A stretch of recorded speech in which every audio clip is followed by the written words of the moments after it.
Salut à tous, j'espère que vous allez bien. Bienvenue sur Parler comme un champion. Ici, je vous parle de communication, je vous parle d'astuces, de confiance en soi pour vous aider dans la vie de tous les jours. Tous les jours qui passent, nous avons des conversations, que ce soit avec nos familles, nos amis, nos collègues du travail, et nous voulons nous faire entendre. Nous voulons que les autres entendent notre voix. Mais souvent, ces conversations ne se passent pas comme nous voulons. Nous sommes confrontés à des idées contraires. On nous coupe la parole. Et ça arrive tous les jours. Vous avez certainement eu des conversations avec vos amis ou encore votre famille où on vous coupait toujours la parole lorsque vous vouliez vous exprimer sur un certain point. Couper la parole à quelqu'un peut être une expérience très frustrante lorsque cette personne veut exprimer son sentiment sur un certain point de vue, comme dans cet extrait. Banderole, mais c'est pas non plus la bronca à chaque fois que les joueurs de l'OM ont le ballon, donc c'est pour ça aussi que peut-être qu'ils ont bien débuté ce match. Ouais. Monaco a pris le dessus au milieu de terrain, je trouve. Après la mainmise, Tielemans, je trouvais bien monté en puissance dans ce match. Et quand on a la possession au milieu, ça permet de mettre les latéraux très haut. Et Marseille a du mal à défendre sur toute la largeur. Heinrich et Ballo-Touré ont posé beaucoup de problèmes, notamment Heinrich sur le côté. On voit ça sur le but. Ils finissent, ils sont 5 dans la surface marseillaise alors qu'ils ont passé toute la première moitié de la mi-temps dans leur camp quasiment. Ils sont 5, mais les Marseillais sont 7 aussi, donc ça veut dire que c'est mal défendu. Lorsqu'on voit Strootman venir s'écraser comme ça sur sa défense centrale, c'est aussi que les Marseillais, comme l'a dit Eric, subissent aussi la loi des Monégasques au milieu de terrain. C'est sûr que le niveau technique de cette équipe de Monaco a quand même grandement monté. Là. Je pense que l'arrivée de Fabregas, quand tu vois Tielemans, je dirais depuis qu'il est à Monaco, et Tielemans ce soir, c'est pas le même joueur.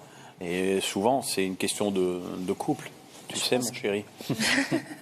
Je pense aussi qu'il y a une grosse plus-value avec Naldo, franchement, sur sa mi-temps.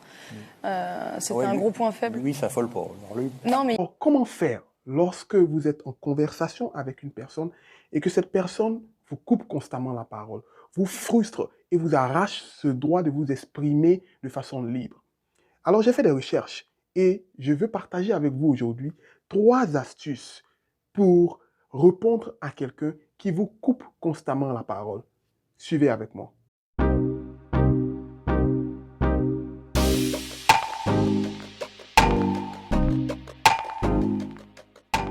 Bienvenue sur Parler comme un champion. Ici, je vous parle de communication.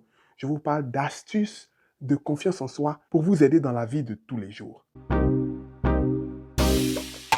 Alors, la première des choses à faire ou la première des choses à ne pas faire, évitez de sauter à la gorge de cette personne pour essayer de l'étrangler. Ça ne marche pas. I'm gonna kill myself!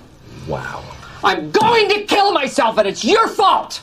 Non, mais plus sérieusement, qu'est-ce qu'il faut faire? La première des choses qu'il faut faire, c'est de commencer d'abord par identifier le sens dans lequel cette personne vous coupe la parole. Pourquoi elle vous coupe la parole? Alors, une fois que vous avez réussi à identifier pourquoi cette personne vous coupe la parole ou dans quel sens cette personne vous coupe la parole, vous êtes mieux armé pour lui répondre. Il y a des cas, par exemple, où la personne vous coupe la parole parce que la personne est supportive de votre idée. Elle abonde dans le même sens que vous. Elle est tellement excitée qu'elle veut rebondir sur ce que vous dites. La meilleure des choses à faire, c'est de laisser cette personne finir. Laissez-la finir tout simplement. Et ensuite, vous lui dites, c'est exactement ce que j'allais dire si tu me laissais aller jusqu'au bout de mes idées. Voyez un peu? Vous laissez la personne finir et ensuite vous lui dites, merci beaucoup, c'est exactement ce que j'allais dire si tu me laissais aller au bout de mes idées. Cette réponse va emmener cette personne à tout simplement se rendre compte qu'elle doit vous laisser finir votre idée, même si elle aborde dans le même sens que vous. Dans un deuxième cas de figure, nous avons ce qu'on appelle le shift focus. La personne vous coupe simplement la parole sans même aborder dans votre sens. Because the president wanted people to remain calm. Well, let's get No, but Susan, this is important. Susan, I want to add, weigh in if, here. Mr. Vice President, I'm speaking. I'm speaking. Et comme vous le voyez dans cette vidéo, ce qu'il faut faire, c'est de tout simplement reprendre la main avec autorité. Mr. Vice President, I'm speaking. Well, I'm speaking. be important if you said the truth.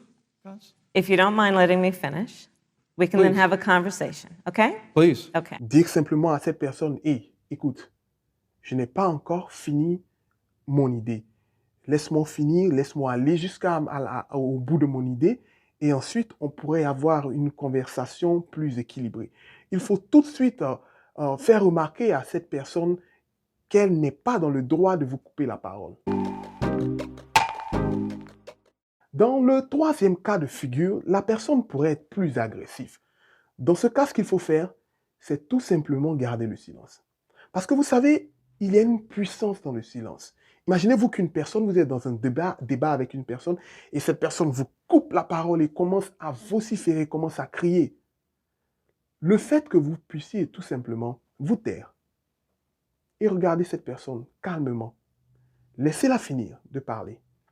Et lorsque cette personne finit, elle se rend compte tout de suite que, mais attends, tu étais en train de parler, mais pourquoi tu ne parles plus? Alors vous pouvez reprendre la main pour lui dire, mais écoute, j'étais en train de parler, de finir mon idée, mais comme tu n'as pas eu l'élégance de me laisser finir, je te laisse finir ce que tu veux dire et je développerai mon idée ensuite.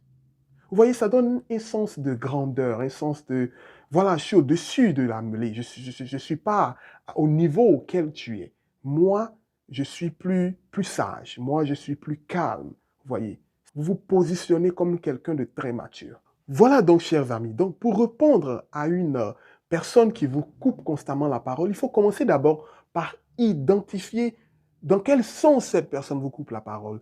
Si c'est dans un sens où cette personne est d'accord avec vous, il faut tout simplement laisser finir cette personne et lui dire tout simplement, oh, si tu m'avais laissé finir, j'abordais dans le même sens que toi.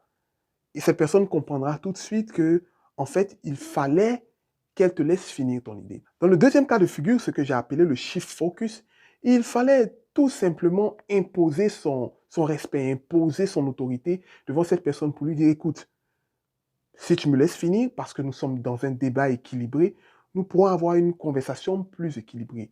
Parce que je n'ai pas terminé mon idée. Le troisième cas de figure, dans beaucoup plus de violence, c'est tout simplement laisser cette personne finir, cette personne violente qui vous a coupé la parole sans vous respecter, laissez-la finir tout en gardant votre calme. Vous lui dites tout simplement, écoute, je te laisse finir ce que tu voulais dire parce que tu ne m'as pas respecté, donc je laisse finir et moi je reprends mon idée. Ça vous donne une certaine allure de maturité. Alors, chers amis, si vous avez aimé cette vidéo, n'oubliez surtout pas de me laisser un pouce pour que cette vidéo soit propulsée aux personnes qui en ont le plus besoin. Je vous invite aussi à regarder la vidéo qui s'affiche maintenant.